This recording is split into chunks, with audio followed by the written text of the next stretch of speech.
4 acciones, ya. Pero salud, no. Costó muchísimo. Problemas estructurales. Fíjense el daño que causaron con rechazar a los jóvenes que querían estudiar medicina, con la mentira de que no pasaban el examen de admisión, cuando en realidad no había presupuesto para la educación pública, porque el propósito era la privatización. Bueno, el resultado, que no tenemos los médicos que requiere nuestro país. Hacia allá nos llevaron. Ese es el saldo de esa política irresponsable en materia de salud. Ahora vamos a tener todos los médicos, porque hicimos un gran esfuerzo de ampliar las becas, vamos a dejar pues más de 100 escuelas de medicina en todo el país.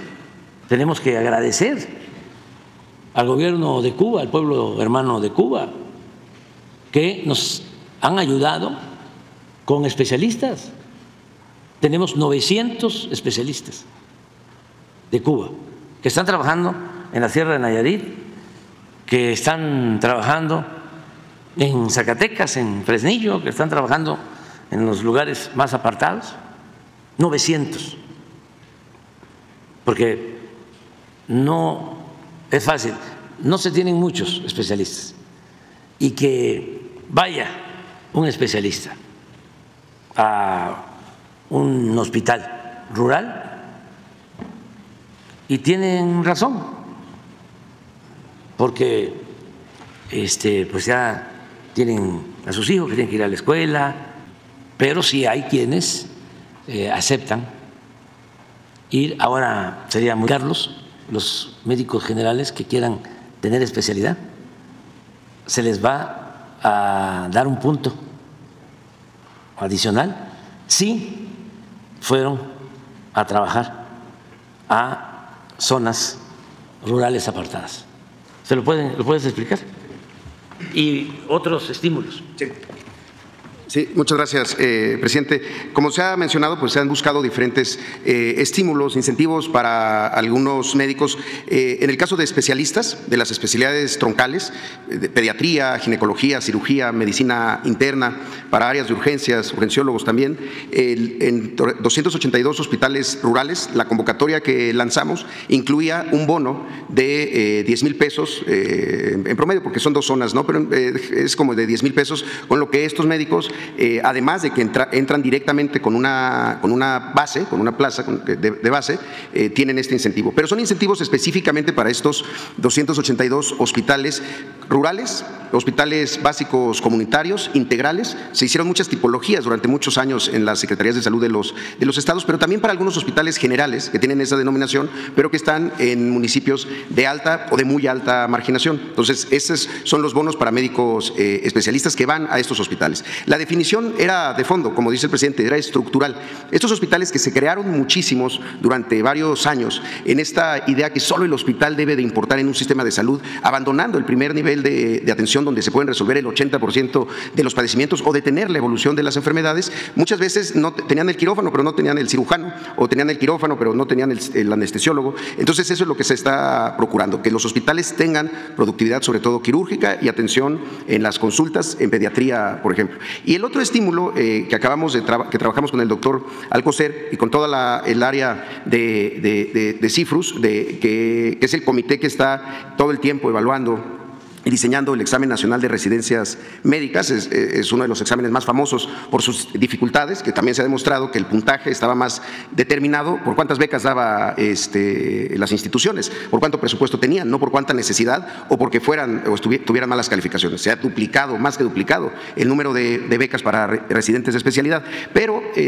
para los médicos generales que están preparándose para el examen o que lo acaban de presentar quizá para alguna especialidad y no lo aprobaron, se estableció que estos contratos para ir a centros de salud, aquí ya no son hospitales, para ir a centros de salud, para la cobertura de los turnos y que logremos abrir de lunes a domingo, son contratos de 2 años y con esos contratos se tiene una garantía que tendrán un punto adicional en el ENARM. Un punto en el ENARM es algo muy, muy importante, es un gran incentivo, pero lo estamos haciendo también en el conocimiento que una persona, un médico general, una médica general que acude a esos centros de salud, también tiene una formación, un aprendizaje y una experiencia de vivir en zonas remotas, apartadas, en donde la gente además está siempre muy ávida de atenderlos, de acompañarlos. En estos comités, ahora que los estamos activando de la clínica es nuestra, muchas veces la solicitud es que el cuarto para el médico tenga su aire acondicionado o el baño que esté en buenas condiciones, porque para ellos es muy importante la presencia permanente de esos médicos. Entonces, bonos para médicos especialistas, para hospitales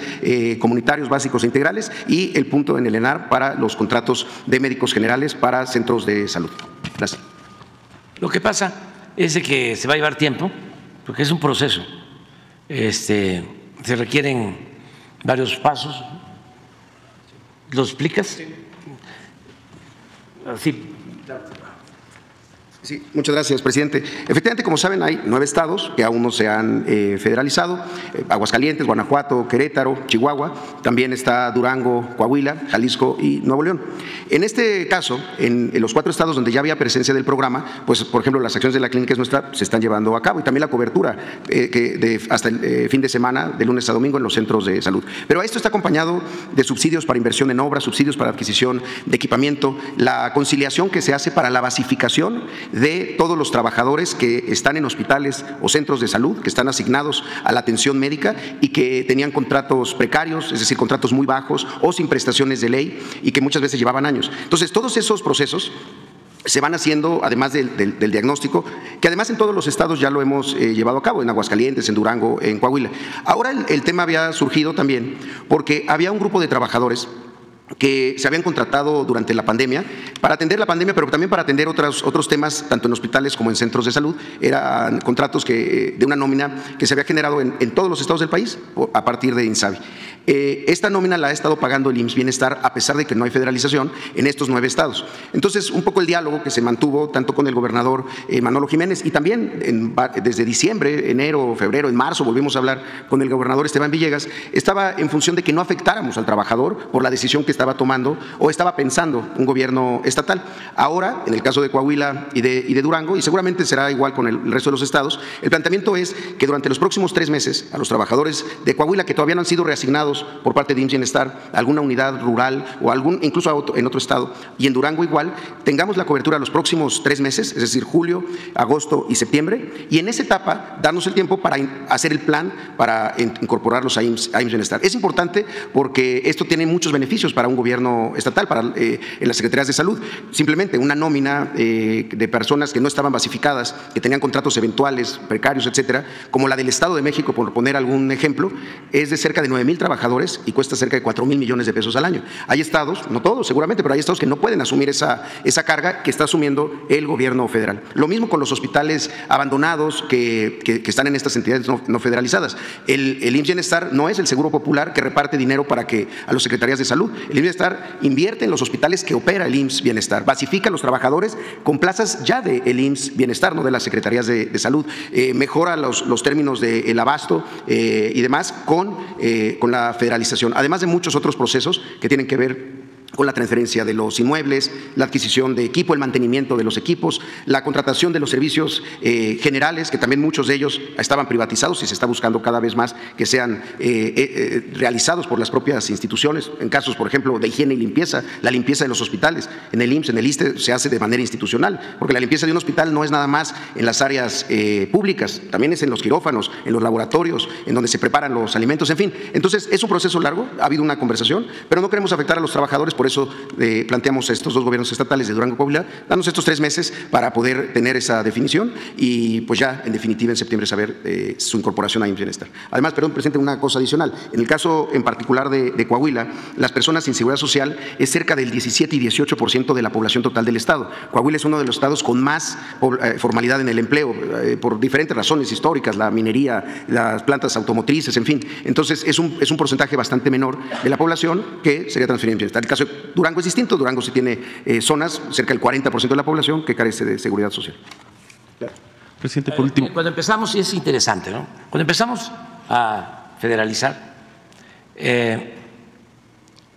la mayoría dijo sí, estamos de acuerdo, porque significa que la federación se haga cargo del sistema de salud pública y ya no es el gobierno del Estado. Hubieron 3 causas por las que algunos no aceptaron. Yo me quiero quedar con la primera, pero voy a mencionar las 3. La primera es de que ellos lo hacían mejor, que ellos podían prestar el servicio de salud mejor. Y dijimos, adelante, vamos a incluso a competir.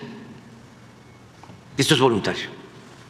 La segunda era el compromiso que tenían con estos distribuidores de medicamentos, las empresas estas distribuidoras de medicamentos, vinculadas con políticos y con medios de comunicación. Porque si tenían contratos de medicamentos, pues también incluía el apoyo de la publicidad. Era una especie de chayote médico, que el chayote es muy saludable. Pero bueno, hablando en plata, compromisos.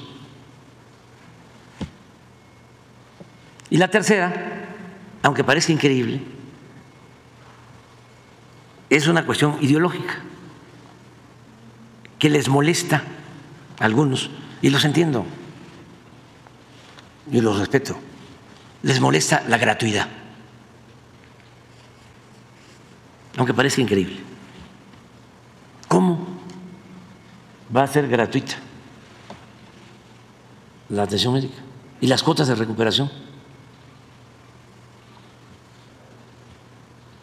No entienden de que la salud es un derecho, no es una mercancía.